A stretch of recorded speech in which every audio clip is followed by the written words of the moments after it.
And I'm very pleased to say that my first guest for my first show of the year is the Prime Minister, Anthony Albanese. Thank you so much for your time. Good afternoon, Erin. Good to be with you. There is so much to get through, as always. But first, I just wanted to thank you very sincerely. You were one of the first people, if not the first, to call me after Dad passed away to check in and to pass on your condolences, which meant a lot, not just to me, but to my family as well. And I think you'll be doing something special for Dad at Parliament House on Monday. Well, firstly, Erin, my sincere condolences, not just to yourself, but to your entire family, and to the many, many friends of your dear father, Jim, on his passing. He had my utmost respect.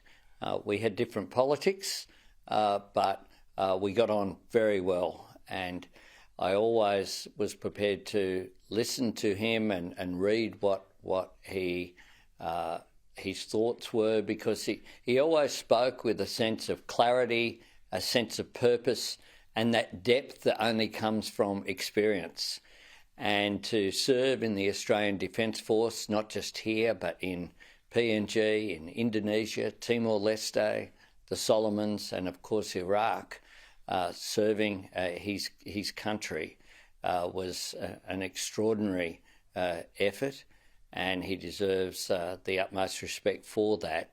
But then to, much later in life, at a time when most people are thinking of putting their feet up, to choose to go into the Senate as a senator from New South Wales in order to further his public contribution shows a real depth of character. And on Monday at 2 o'clock, at the beginning of question time, I'll move a condolence motion in your father. And I know we've had discussions about members of the family being there present in the gallery, and I'm sure it will be a time when the Parliament comes together as one to pay tribute to a great Australian. Yeah, I know that will mean a lot to him, and I know that will mean a lot to our family as well. So thank you so much, Prime Minister. Now, there is plenty to get to, including today's National Cabinet meeting. But first, I wanted to talk to you about something that Dad was very passionate about, and that was national security. This week, an American four-star general said the US could be at war with China by 2025. 2 days ago, Taiwan deployed forces after Chinese aircraft and ships crossed a boundary line separating the two nations. War in this region would involve us whether we like it or not. Is Australia capable right now of defending its shores? Well, quite clearly, Australia needs to be in a stronger position in the future than we find ourselves today. That's why we're doing the Defence Strategic Review being undertaken by Angus Houston and Stephen Smith that the government will be releasing in coming months. It's why we're determined to upgrade our security with that capacity-based mechanism. Not talking about just how many dollars, talking about where are our assets? Are they the right assets in order to defend ourselves in 2023 and beyond? So you've already seen substantial announcements from the Commonwealth in areas such as increased missile defence capability, but we'll have more announcements arising out of the review. Of course, the Aukus arrangements are progressing, and we continue to undertake cooperative discussions with the United Kingdom and the United States. We've said we want to finalise some of those arrangements by the first quarter of this year, by the end of March. But also, of course, those arrangements aren't just about nuclear subs. They're about interoperability of our defence assets. They're about making sure that we are in a position to defend the region. But we also know that defence isn't just about defence assets. It's also about relations in the region. And that's why my visit to Papua New Guinea, somewhere very familiar to your father, of course, was so important. And the agreement to have an upgraded security pact there, the security agreement that we signed with Vanuatu, the return of Kiribati to the Pacific Island Forum, all of these measures and diplomatic actions, because the objective should be, of course, always to avoid war. I want peace and security in the region, and that's my motivation behind not just our defence policy, but our foreign policy as well. Your Defence Minister said a little while ago that he was losing sleep over the threat of war in our region. It seems to be getting worse, that situation. Are you nervous about it, Prime Minister? Well, when you hold the office of myself or my deputy, Richard Marles, who's the Defence Minister, of course, you are concerned when you receive the briefings which are there about the uncertain world that we live in. We've got a land war going on in Europe. Now, we would have thought that sort of activity had been put behind us, that we were past that, but it's going on with the Russian invasion of Ukraine that ignores international law. That's an illegal invasion by a big nation against a sovereign, democratically elected government and nation there in Ukraine. That's why their struggle isn't just about freedom for the people of Ukraine. They're fighting for international order. They're fighting for democratic principles, which is why we continue to provide, again this week, an additional announcement of further support for the people of Ukraine. But I want a world in which we can all be peace and secure, with secure borders, where we don't have any disruptive activity, because the consequences of it are catastrophic for those men and women who fight for the defence of our land, but also for our economy, for our way of life. I think it is absolutely vital that during this period we do what we can to promote that peace and security. That means having appropriate defence forces, but it also means engaging diplomatically, and that's what my government is determined to do. I'll get to Ukraine in just a moment. Beijing is firing up over Aukus again. They're condemning a proposal to add Japan and India to the pact, saying that it is fueling military confrontation through military collaboration. How do you respond to that? Well, the Aukus arrangement is between three nations. Australia and the United Kingdom, of course, have a long-term relationship as a country that was, of course, a British colony and is still part of the realm of the Commonwealth. And the United States, our most important ally, forged by John Curtin during World War II, when Australia turned to America famously for assistance in our defence. We have similar values of democracy and the rule of law and human rights. And so it's to me, it's not surprising that our three countries would come together to continue what has been a long-term relationship over many, many decades. And that is what Aukus is. That doesn't mean that there'll be an increased aggression. Far from it. We don't want aggression. We want the rule of law and for international norms to be respected, and that's our objective. Russian President Vladimir Putin has compared Russia's invasion of Ukraine to the fight against Nazi Germany. In the process, criticising the Germans for providing Ukraine with the Leopard tanks. Is he completely deluded, in your opinion?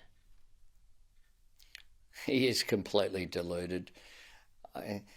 This guy has invaded a sovereign nation. Ukraine was not a threat to Russia. Ukraine was a democratically elected government under President Zelensky. They were going about their business of trying to improve the living standards of their population. They're a great agricultural nation, and the invasion was illegal, was premeditated. There are all sorts of excuses he'll come up with, but the regime in the region that doesn't support democracy and supports authoritarianism is his own. If he wants to look for authoritarianism, then he should look in the mirror.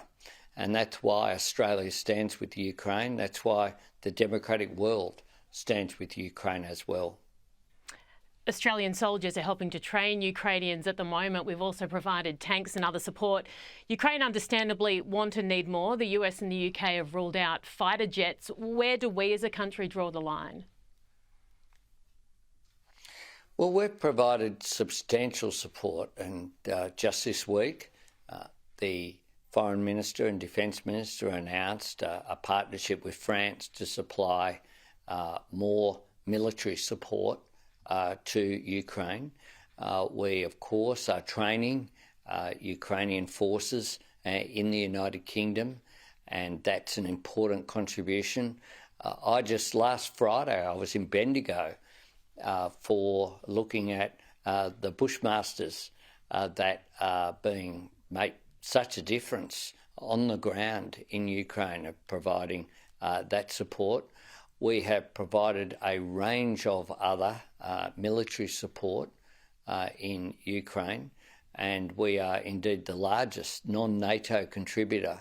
I myself visited Kyiv as well to meet with President Zelensky to indicate from the Office of Prime Minister that the Australian people stand with the people of Ukraine. We remain open to further support, but I believe we have given substantial support. I must say this is a bipartisan issue. The former government also provided support when they were in office before the last election, and they have supported all the measures that we've put in place. Prime Minister, I appreciate your time. I've got a couple of domestic issues that I want to talk to you about very quickly. We'll do that straight after this break. Welcome back. We're still joined by the Prime Minister. Back home, PM and a report into crime and alcohol in Alice Springs is recommending, among other things, urgent alcohol bans. How quickly can these be put in place, given the situation on the ground? Can you really afford any more delays? Well, of course, last week immediate restrictions were put in place. We've now just received the report. Just yesterday I met with the Chief Minister, Natasha Files. What we will take is a comprehensive proposal to our respective cabinets. Our cabinet are meeting early next week. What my government does is have considered decision-making processes and proper decision-making processes as well. It's important to remember here, Erin, that this isn't just about alcohol and an issue that's arisen in previous weeks. You don't overcome intergenerational issues in a day, and we need to look at employment, infrastructure provision, housing, service delivery on the ground, as well as the issue of access to alcohol. And that's why we're working through the proposals to make sure that the announcements which we will make are comprehensive and that actually provide a solution in the, not just in for a day, but in the short, medium and long term, so that we don't find ourselves back in this situation very soon. Already last week we announced in addition of $25 million for increased social services on the ground. That funding was due to finish on June 30th of this year. And, that's not good enough. These community services need that ongoing certainty in order to provide support for people on the ground. These are complex issues. They require full solutions. That's why we appointed just a week ago, it's a very quick report from the controller who's been put in place by the Commonwealth as well as by the NT government. Some of the recommendations go to actions by the Northern Territory government that they will need to take, and some of them are things that the Commonwealth will undertake. Yeah, completely agree with you, Prime Minister, that it is complex, but with a 55% increase in presentations to the hospital there with alcohol-related injuries, the fear that people are living with on the ground, Does the stopping of alcohol immediately have to be a priority and one that's tackled maybe more quickly than next week? Well, the restrictions have been put in place. They were put in place last week, and then there are further recommendations that will require legislation if they are to take place by either the Northern Territory jurisdiction or the Commonwealth. Parliament, we've had National Cabinet today. Parliament hasn't met today. The NT government we've met with yesterday. They're due to resume their Parliament in just the week after next. And legislation, if it is to be implemented, does take time to be got right. And we are making sure that we act expeditiously on the recommendations. But that's why we received the report. It is important that the report to government actually go to the government. And my government will be having a cabinet meeting early next week. What are your thoughts on an ABC report this week that claimed that there were elements of white supremacy at a community meeting in Alice Springs? Plenty of people said that wasn't the case, those on the ground. Is it dangerous reporting?